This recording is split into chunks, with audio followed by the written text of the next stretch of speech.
54ನೇ ಪ್ರಶ್ನೆ. A1y B43 CXy D35 ಗಳು ಸಮಾಂತರ ಚತುರ್ಭುಜದ ಅನುಕ್ರಮ ಶೃಂಗಗಳಾದರೆ x ಮತ್ತು yನ ಬೆಲೆ ಕಂಡುಹಿಡಿಯಿರಿ. ಇಲ್ಲಿ ಕೊಟ್ಟಿರುವಂತಹ ನಿರ್ದೇಶಾಂಕಗಳು ABCD ಸಮಾಂತರ ಚತುರ್ಭುಜದ 4 ಶೃಂಗಗಳ ನಿರ್ದೇಶಾಂಕಗಳಾಗಿವೆ. ಎ ನ ನಿರ್ದೇಶಾಂಕ 1y, ಬಿ ನ ನಿರ್ದೇಶಾಂಕ 4 3, ಸಿ ನ ನಿರ್ದೇಶಾಂಕ x6, ಡಿ ನ ನಿರ್ದೇಶಾಂಕ 3 5. ಇಲ್ಲಿ ನಾವು x ಮತ್ತು yಗಳ ಬೆಲೆಯನ್ನು ಕಂಡುಹಿಡಬೇಕಾದರೆ ನಾವು ಯಾವ ಪರಿಕಲ್ಪನೆಯ ಆಧಾರದ ಮೇಲೆ ಎಕ್ಸ್ನ ಮತ್ತು ವೈನ ಬೆಲೆಯನ್ನು ಕಂಡುಹಿಡ್ಕೋಬೋದು ಅನ್ನೋದನ್ನು ವಿಚಾರ ಮಾಡಬೇಕು. ನಮಗೆ ಗೊತ್ತಿದೆ, ಸಮಾಂತರ ಚತುರ್ಭುಜದ ಕರ್ಣಗಳು ಪರಸ್ಪರ ಅರ್ಧಿಸುತ್ತವೆ.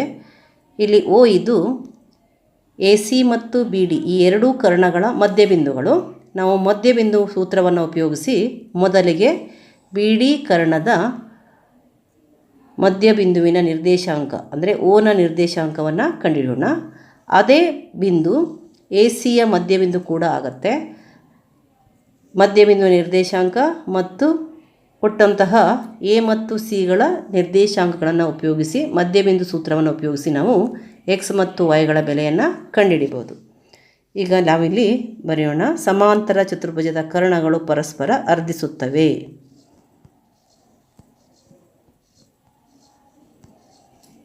ಸಮಾಂತರ ಚತುರ್ಭುಜದ ಕರ್ಣಗಳು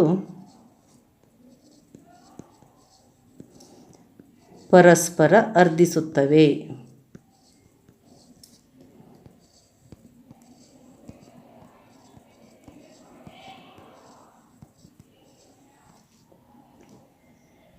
ಓ ಇದು AC ಮತ್ತು BDಗಳ ಮಧ್ಯಬಿಂದು. ಈಗ ನಾವು ಮೊದಲಿಗೆ B ಮತ್ತು D ಈ ಎರಡೂ ಬಿಂದುಗಳ ನಿರ್ದೇಶಾಂಕಗಳು ಗೊತ್ತಿರೋದ್ರಿಂದ ಓನ ನಿರ್ದೇಶಾಂಕವನ್ನು ನಾವು ಮಧ್ಯಬಿಂದು ಸೂತ್ರದಿಂದ ಕಂಡುಹಿಡಿಬಹುದು. ಅದಕ್ಕೆ ಮೊದಲಿಗೆ ನಾವು B ಮತ್ತು Dಗಳ ನಿರ್ದೇಶಾಂಕಗಳನ್ನು ಬರ್ಕೊಳ್ಳೋಣ. B ನ ನಿರ್ದೇಶಾಂಕಗಳು 4 3, D ನ ನಿರ್ದೇಶಾಂಕಗಳು 3 5.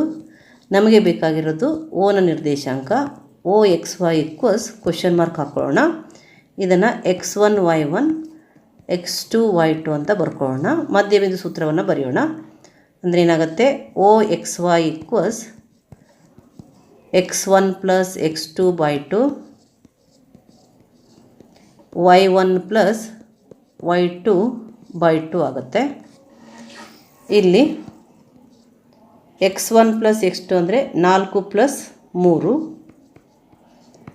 by 2, y1 ಪ್ಲಸ್ y2 ಅಂತಂದರೆ 3 ಪ್ಲಸ್ 5 by 2 ಈಕ್ವಲ್ಸ್ ಏನಾಯಿತು, OXY ಈಕ್ವಲ್ಸ್ 4 ಪ್ಲಸ್ 3 7, 7 by 2 ಆಯಿತು. ಹಾಗೆಯೇ 3 ಪ್ಲಸ್ 5 8, 8 by 2 ಆಯಿತು. ಇಲ್ಲಿ ನಾವು ಇದನ್ನು ಹಾಗೆ ಇಟ್ಕೊಳ್ಳೋಣ, ಯಾಕಂದರೆ ನೆಕ್ಸ್ಟಲ್ಲಿ 2 ಕ್ಯಾನ್ಸಲ್ ಆಗೋದ್ರಿಂದ 2ಅನ್ನು ಹಾಗೆ ಇಟ್ಕೊಳ್ಳೋಣ. ಇಲ್ಲಿ ಕ್ಯಾನ್ಸಲ್ ಆಗುತ್ತೆ, ಮಾಡೋದು ಬೇಡ ನಾವು, ನಮಗೆ ಮುಂದಿನ ಅವಶ್ಯಕತೆ ಇರೋದರಿಂದ ಇದನ್ನು ಹಾಗೆ ಇಟ್ಕೊಳ್ಳೋಣ. ಈಗ ನಾವು ಈ ಮಧ್ಯಬಿಂದುವನ್ನು ಉಪಯೋಗಿಸ್ಕೊಂಡು ಈ ಎರಡು ಬಿಂದುಗಳನ್ನು ಉಪಯೋಗಿಸ್ಕೊಂಡು ಎಕ್ಸ್ ಮತ್ತು ವೈನ ಬೆಲೆಯನ್ನು ಕಂಡುಹಿಡಿಯೋಣ. ಯಾಕಂತಂದರೆ ಎ ಬಿಂದುವಿನಲ್ಲಿ ವೈ ಇದೆ ಮತ್ತು ಸಿ ಬಿಂದುವಿನಲ್ಲಿ ಎಕ್ಸ್ ಇದೆ. ಬರ್ಕೊಳ್ಳೋಣ. ಎನ ನಿರ್ದೇಶಾಂಕ ಎ 1y, ಬಿ ಎಕ್ಸ್ 6 ಮತ್ತು ಇಲ್ಲಿ OXY ಗೊತ್ತಿದೆ, ಮಧ್ಯಬಿಂದುವಿನ ನಿರ್ದೇಶಾಂಕ ಗೊತ್ತಿದೆ, ಹಾಗೆ ಬರೋಣ. 7 by 2 ಮತ್ತು 8 by 2. ಈಗ ಮಧ್ಯಬಿಂದು ಸೂತ್ರವನ್ನು ಬರೆಯೋಣ. ಅದಕ್ಕಿಂತ ಮೊದಲು ಇದನ್ನು x1 y1 x2 y2 ಅಂತ ಇಟ್ಕೊಳ್ಳೋಣ. OXY ಈಕ್ವಲ್ಸ್ ಏನಾಗುತ್ತೆ, x1 plus x2 by 2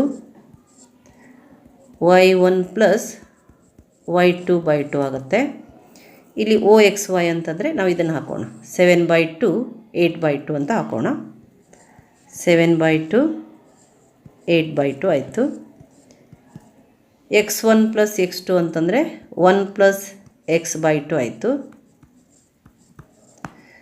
y1 + y2 ಅಂತಂದರೆ y + 6/2 ಆಗುತ್ತೆ. y + 6/2 ಆಗುತ್ತೆ. ಈಗ ನಾವೇನು ಮಾಡೋಣ, ಇದನ್ನು ಇದಕ್ಕೆ ಹೋಲಿಸೋಣ. ಮೊದಲನೇದಕ್ಕೆ ಎರಡನೇದಕ್ಕೆ ಈಕ್ವಲ್ ಮಾಡೋಣ. ಅಂದರೆ ಏನಾಗುತ್ತೆ, 1 + x/2 ಅಂದರೆ 7/2 ಆಗುತ್ತೆ. 1 + x/2 ಏನು 7/2. ಹಾಗೆ ಇಲ್ಲಿ y + 6/2 ಅಂದರೆ 8/2 ಆಗುತ್ತೆ. y + 6/2 ಅಂದರೆ 8/2. ಇಲ್ಲಿ 2 ಕ್ಯಾನ್ಸಲ್ ಆಯಿತು. 1 + x = 7 ಆಯಿತು. 1 + x = 7 ಆಯಿತು. x = ಏನಾಯಿತು 7. ಇದನ್ನು ಟ್ರಾನ್ಸ್ಫರ್ ಮಾಡಿದರೆ 7 - 1 6 ಬರುತ್ತೆ. ಇಲ್ಲಿ ಕೂಡ 2 ಕ್ಯಾನ್ಸಲ್ ಆಗುತ್ತೆ. y + 6 = 8 ಬರುತ್ತೆ. y + 6 = 8. y = 8 - 6 = 2 ಆಗುತ್ತೆ. ಅಂದರೆ x ಮತ್ತು y ನ ಬೆಲೆ ಸಿಕ್ತು ನಮಗೆ. x = 6, y = 2. ಇದು x y ನ ಬೆಲೆಗಳು.